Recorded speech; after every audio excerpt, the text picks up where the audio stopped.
How do we help other investors see where their inherent biases may be and understand why they might be making some of the choices that they have been making historically that favor white male founders, statistically, right? I want to see change in my lifetime. Even in the last 6 months, we've deployed $1 million directly into women-led startups. Majority of whom are women of color, and the majority of our angel investors are also women of color. I don't know. So, I don't know if private investment is for me. Isn't that like Mark Cuban? Isn't that just a bunch of weirdos on TV and Shark Tank stuff? It's going to be awesome. You guys want to be included in what we're doing. Exactly. We're not asking for a seat at your table. You want to sit at our table. Well, Danielle Graham, you are coming to Calgary next week for a whole bunch of stuff. And I want to talk about all of those events. But first of all, tell us a little bit about yourself. Get into it. Tell us about the Firehood. Tell me about the Firehood. Us. Tell us. Tell Sheba and us about it. Well, I'd love to. I'm harking back to my Alberta roots. My great-grandfather was mayor of Calgary. So my dad grew up in Calgary and with his 11 siblings, which is, a lot of whom I look forward to seeing when I'm in town as well. And so they asked me, what's your favorite dinner when you come? And I'm like, Alberta steak. So really looking forward to seeing everyone and being back in one of my homes. So I think it's really exciting to be able to contribute to the tech ecosystem in Alberta. Yeah. The Firehood itself is a network of women executives, entrepreneurs, angel investors, women in tech who come together to support other women. And so we have a national program, a national scope, and we're excited about what that can mean in terms of building out the fund and the programming in Alberta.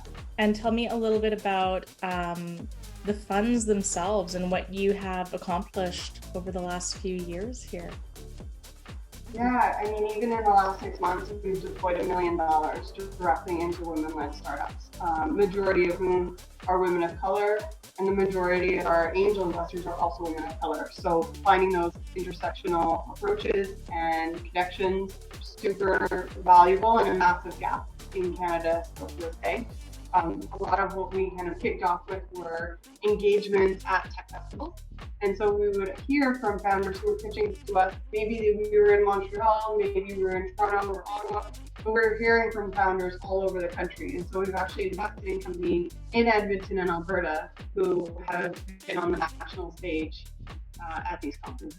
Well, so you have all sorts of connects here and reasons to come visit us and duck into the ecosystem. You're going to be, and I'm so happy that you're going to be joining us at Chic Geek's ConnectHer event, and that's on the Tuesday, and that will be it's a sold out event of women in the technology sector.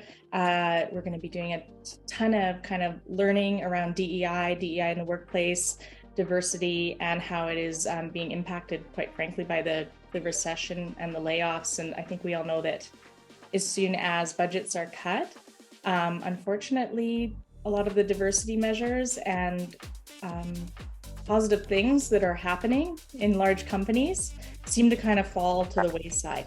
And so I wonder if you have any, thoughts on that, or what the next year or two looks like for our tech sector. What are your, Great question. It is really unfortunate to see that. I think the value of having relationships with executives in Toronto who are making these decisions is that we can lobby and put pressure to say, where are these budgets coming from? We knew they were before, so are you still prioritizing women in tech initiatives, diversity and inclusion, and kind of connecting with those decision makers to make sure that it still maintains a priority, right? Yeah. And so that's a lot of the work that we do behind the scenes for the most part, but it is important to say, at this time, we're seeing traction, Right. We're seeing opportunities to leverage our networks, to work with more investors, to work with more people who are willing to put their money where their mouth is and not work on, performative activities that don't really make an impact on the ground. We're very grassroots. We're very connected to the founders themselves because both my co-founder Claudette McGowan and I have had the experience of being entrepreneurs ourselves in this tech ecosystem and seeing what it means to be women in that space. When you were beginning your journey, not just as an entrepreneur, but as a fund builder and as a venture capitalist and building your network, what were some of the benchmarks and the challenges for you coming into the space? So primarily, I was looking at incubators where there were maximum 30% had a female co-founder. So often she would even be, one of 2 or 3 co-founders, right? So she's also, again, thinking about representation. Just having one token woman on a panel or in a room is still not the bare minimum. Right? And so with those metrics, we were looking to increase the amount of founders in each of these ecosystems by doing earlier stage programming, boot camps, peer-to-peer networks, engagements in women in tech socials, great speakers who encourage and get people excited to come out, and create space where the incubators were also for women, which was not always how many of the women in those ecosystems, even local regions like Waterloo, thought about the tech incubators, right? And so creating those kinds of intentional programming pieces helped increase those numbers for women entrepreneurs.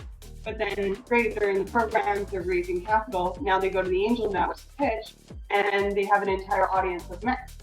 And if they have a company that those men don't relate to, don't have experience with, they talk about talking to their daughters or their wives about it, but they're not impacted by those issues. And those issues are not niche. Women are 51% of the population.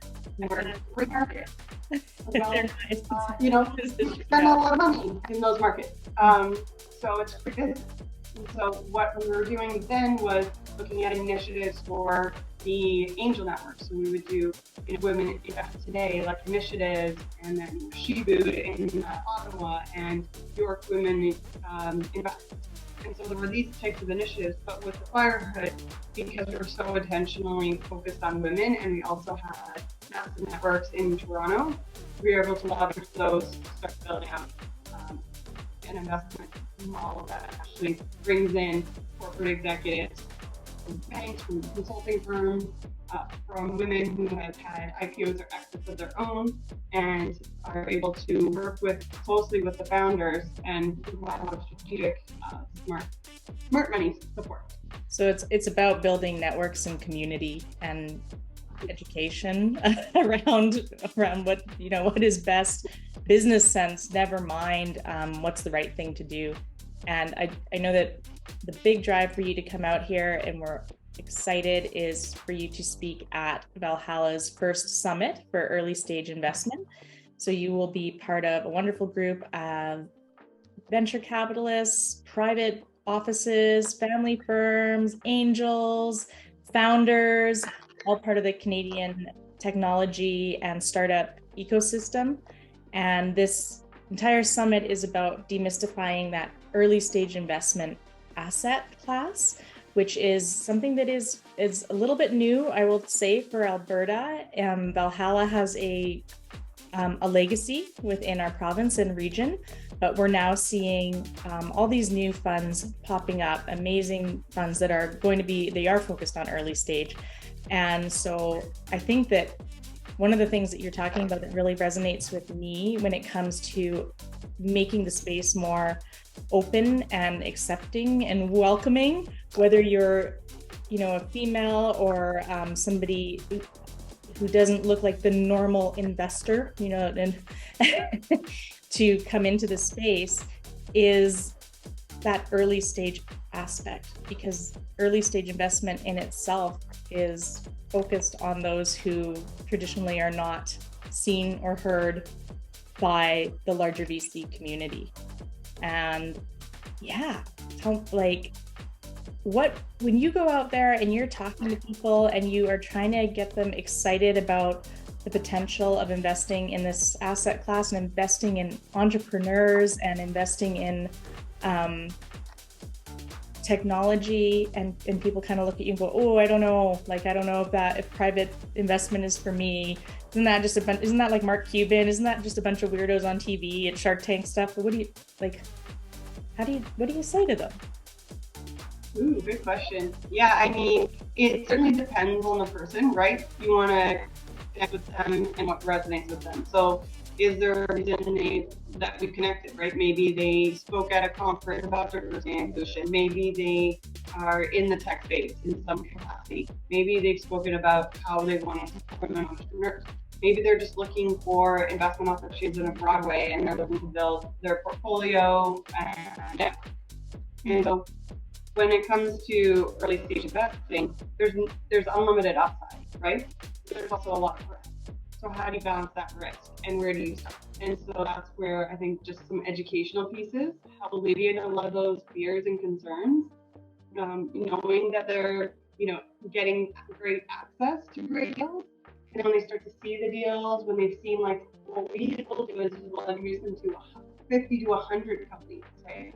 And we'll do like rapid pace pitching, 1 minute or 3 minute pitches in like a half day or a full day. And that'll give them the experience to have the benchmark to say, okay, now I'm more comfortable with this particular deal. And they'll have their own analysis of why. So enabling that experience is a lot of what we do, just to also enable those new perspectives to come to the table. I don't want to fully influence them to say, okay, well, this is exactly how you do it, because it's more of an art than a science. Mm-hmm.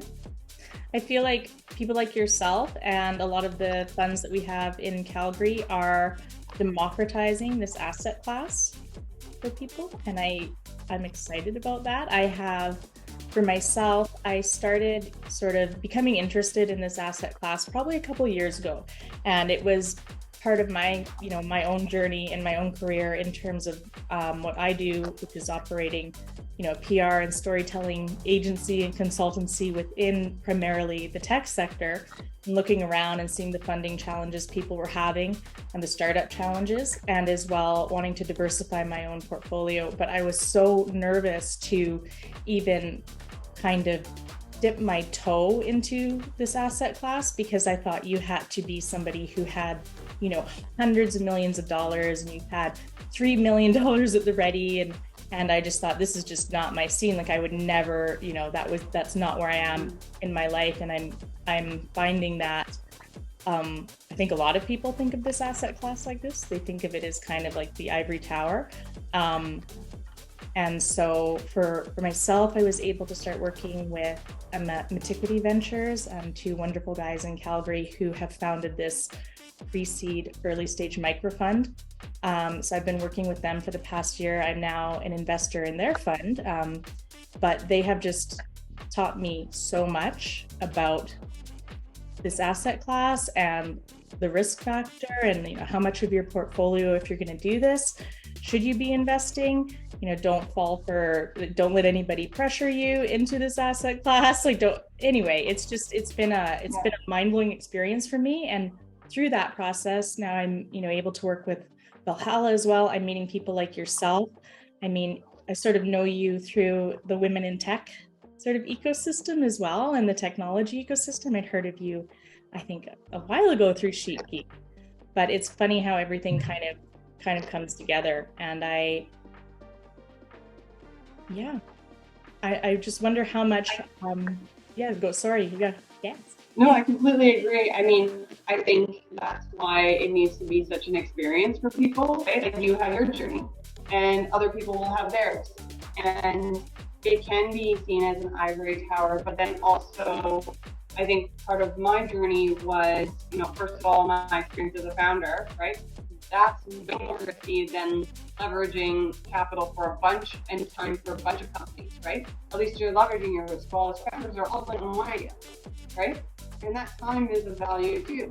So I also found Jason Calacanis' book on angel investing very valuable because he also started from nothing and was at a point where he's saying, okay, I'm going to leverage my time to get on a bunch of cap tables. And then he started to see success from that and see upside.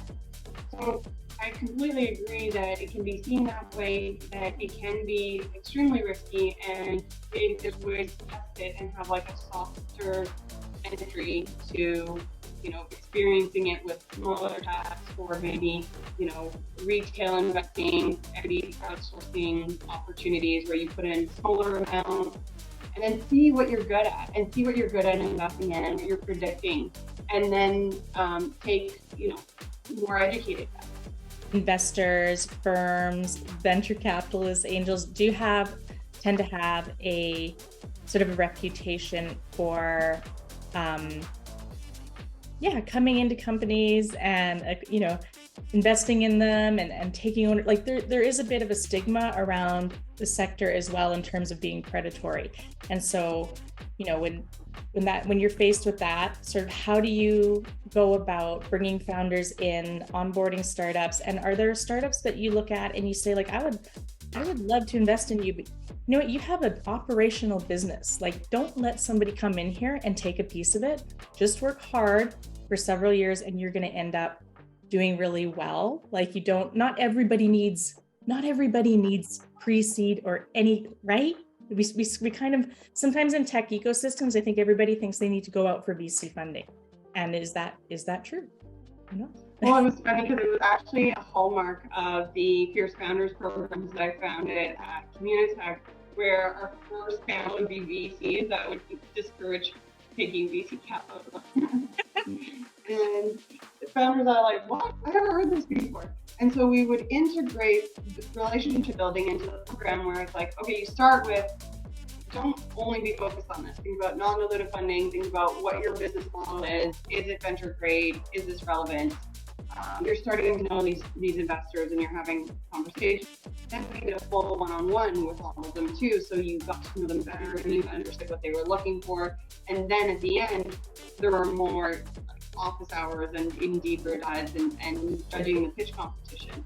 And so I think a lot of that contributed to founders having a better sense of like, how do I network, right? How do I build my network? How do I understand different people in the ecosystem and where they fit in my journey? And so I think that's really what helps them have the negotiations and the leverage when it comes to maybe some people who, aren't a good fit for their own, right? From a financing perspective or from even a personality perspective, right? Are they a good fit? Do they sync up? Are they going to be cool, both in terms of the time that they're spending together and the funding that they can offer? Yeah. And so that's really the relationship and networking piece, and then educating founders to be able to not hedge all their bets on one investor, one potential lead. Always be ahead of the game. Be like, okay, if this isn't working out in Canada, then I'm back. Then I'm forth. And so understand that they can put themselves in a position of power if they have a good network, if they have good negotiations, and if they have good opportunities, that mean that other people, they can get a lead it. Yeah. It's kind of like a little bit like dating, right? Like people get in there and they're and I understand it, so excited to get funding and to get seed funding that sometimes, it's important to actually step back and be like, but do I like them? I know they like me, but what's actually on this term sheet, and what does this mean for me, and what is this going to mean 5 years from now? And are they going to push me to exit in 3 years or 5 years when I really need 7 years? I don't know. But these are the things that go through my mind, and there's some of the things that I think that the founders that I work with are often kind of faced with when they go out into the world to start scaling. And almost everything takes longer than a founder wants it to. Yeah. Yep. Fundraising process, getting to product market fit, that's it. All of that, if you have it, I guess probably double or triple it. Is there any point in trying to explain to other venture capitalists, other investors, I keep saying venture capitalists, is there any point with those who do not understand their own inherent biases or why they may be choosing certain startups and certain founders over others. How do you educate your own colleagues and community? How do we help other investors see where their inherent biases may be and understand why they might be making some of the choices that they have been making historically that favor white male founders statistically, right? Yeah. Oh, for sure. I mean, I think a lot of the unconscious bias training that took place in corporate settings has proven to not really make as much of a significant difference as, I think it was a good first step in the right direction, but I think that's why I take such a proactive approach to saying, let's bring more people with different perspectives into the ecosystem rather than trying to change people who currently already have those biases. So I'm more than happy to have conversations with people to, see where they're at in terms of their learning journey around diversity and inclusion and new perspectives. But I don't want to bark up too many of the wrong trees. I want to see change in my lifetime. And so I think that's where I'm more proactive and think, well, who is alone? Who is out there? We've got all these great success stories that have happened for women in their own prosperity and journeys. Let's bring those inspirations to kind of fit within the tech ecosystem now. Yeah. And so I found that to be the most productive use of my time. Yeah, I love it. We're not here to educate and change and drag you along. Things are going to start moving in this direction, and if they're not on board the bus, they're going to get left behind. Right? We're moving fast. Yeah, and that's what we're going to tell them at Vantage next week. It's going to be awesome. You guys want to be included in what we're doing. Exactly. We're not asking for a seat at your table. You want to sit at our table. For sure. Well, thank you. I know we're gonna have to talk so much more because, well, I'll just put the questions together. We'll have a great time next week. We'll just wing it again. And I really just wanted to have another candid conversation with you. But as soon as we pressed record, I tried